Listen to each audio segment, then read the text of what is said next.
So over time, we've offered many suggestions about reach for the thought that feels better and so forth, because that's a calibration. We've encouraged you to do focus wheels. That's a calibration. We've encouraged you, when you feel good, to get on a rampage of appreciation so that you really calibrate to what feels good. Everything that we've ever offered to you has been about you calibrating to who you really are. And of course, before you can calibrate to that note, to that vibration, you've got to first know that it exists. Do you? Do you know that you came forth from source, and that source part of you is still there, offering a signal to which you can calibrate? Because if you can accept that, then everything else is easy for you. But if you haven't accepted that, then you are most likely, like most humans, calibrating to the loudest vibration in the room. That's what mobs are. Calibrating to the loudest vibration in the room. And sometimes you get confused, because if you haven't beforehand taken the time to calibrate to your highest frequency, then the loudest note in the room will call you to it. And that's all right, because as you get called to it, you have a feeling sensation. And this is what we really want you to know.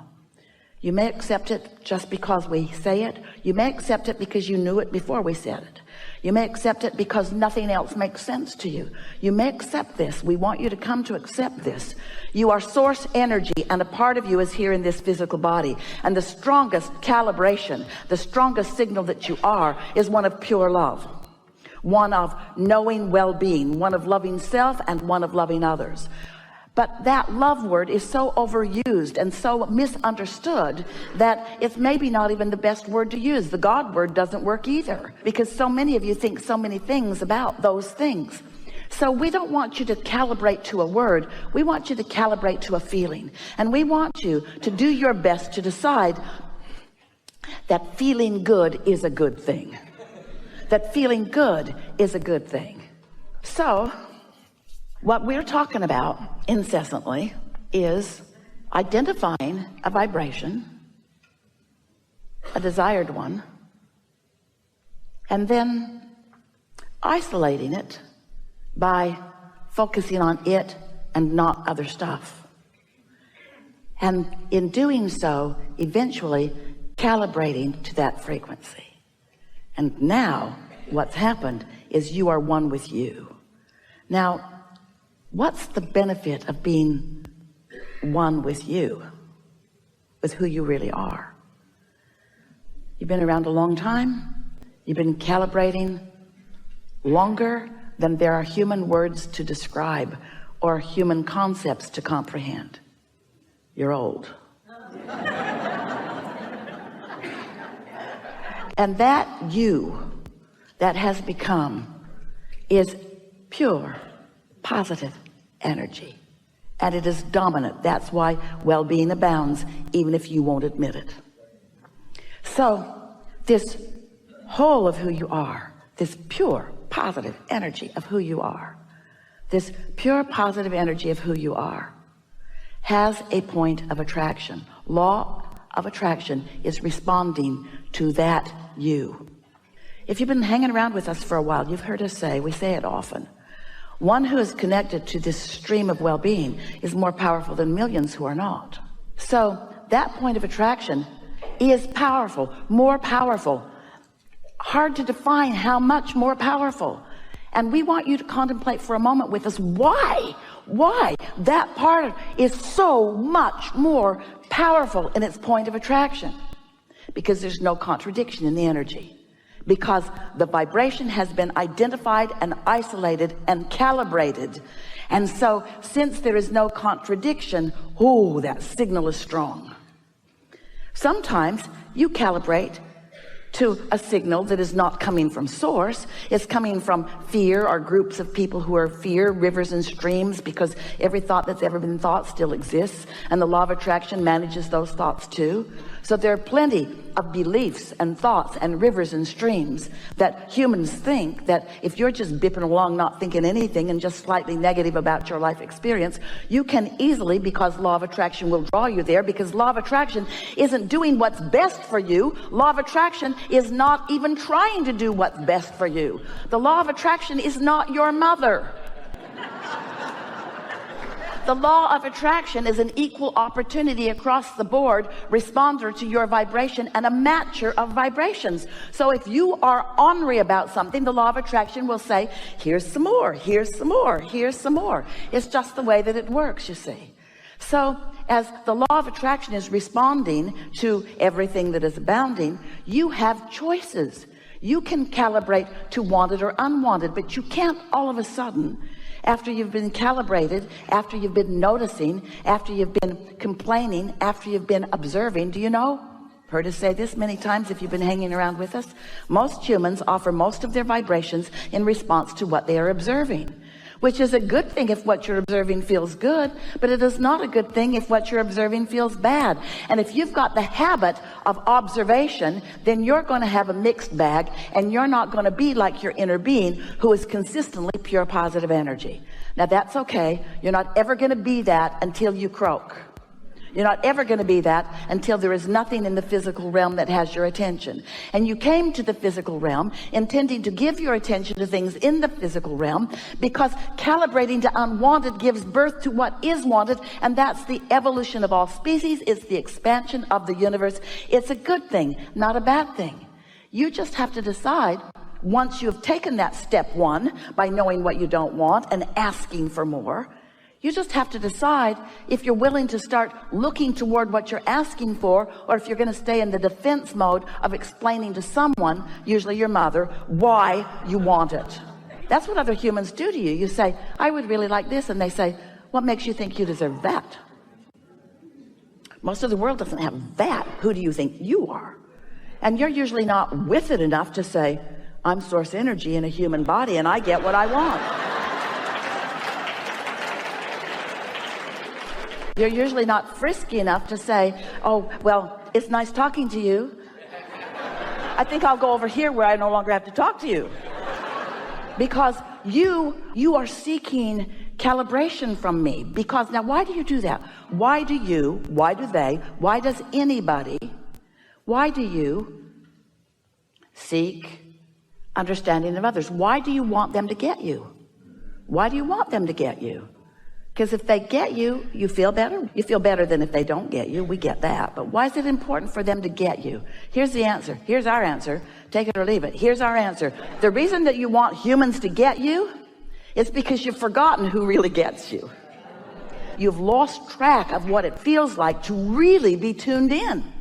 So we don't want you to tune to this frequency. We don't want you to calibrate to the frequency of source for the power of it, although it is powerful beyond description. We don't want you to calibrate to that for the power of it. We want you to calibrate to that for the pleasure of it. And stop looking for love in all the wrong places.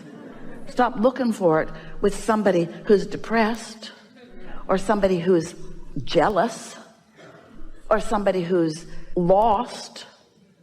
If you're walking along a mountain, it's a nice, great view.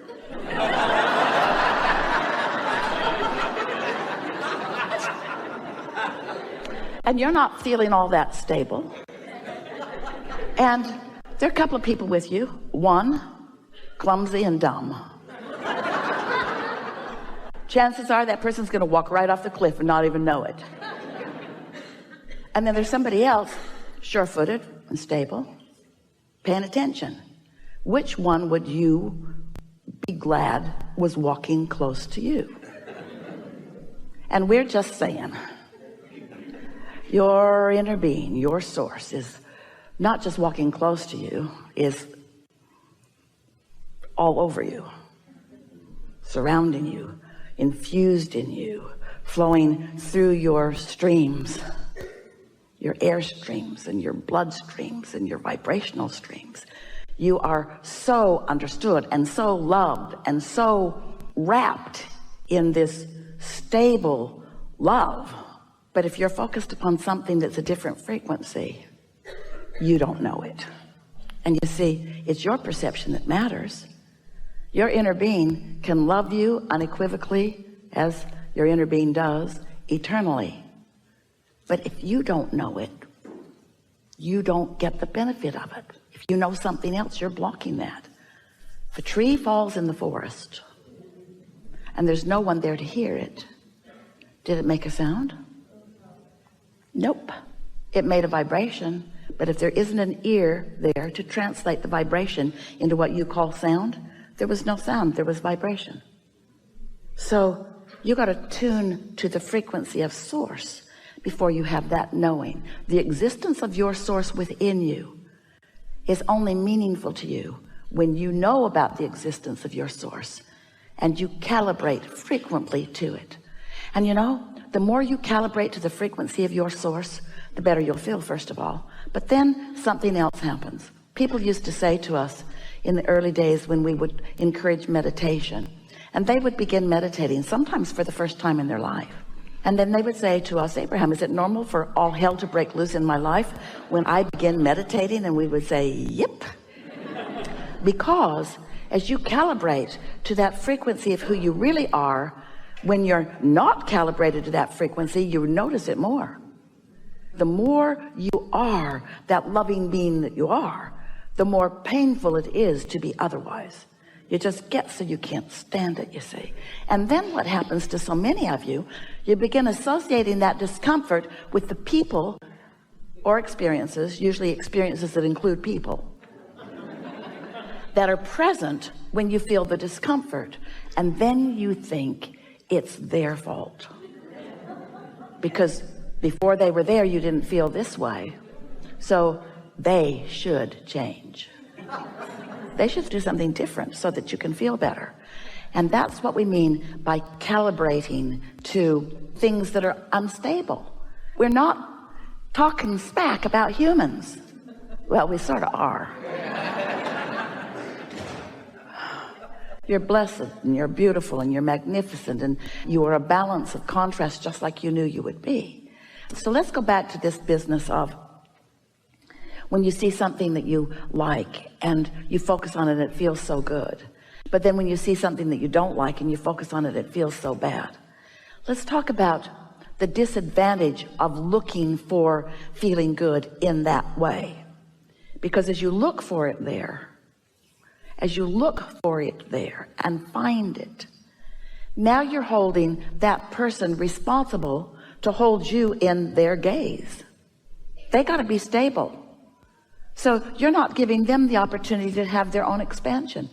You're not giving them the opportunity to calibrate. You're saying, get calibrated and focus on me because I only have the ability to get my juices from you. And it's not long before you resent them for a number of reasons. First of all, they don't have the ability to only focus on you. And then you feel like something that has been tethered that isn't. And next of all, they can never provide the satisfaction that you will feel when you hook into who you really are. So love them, but don't need them.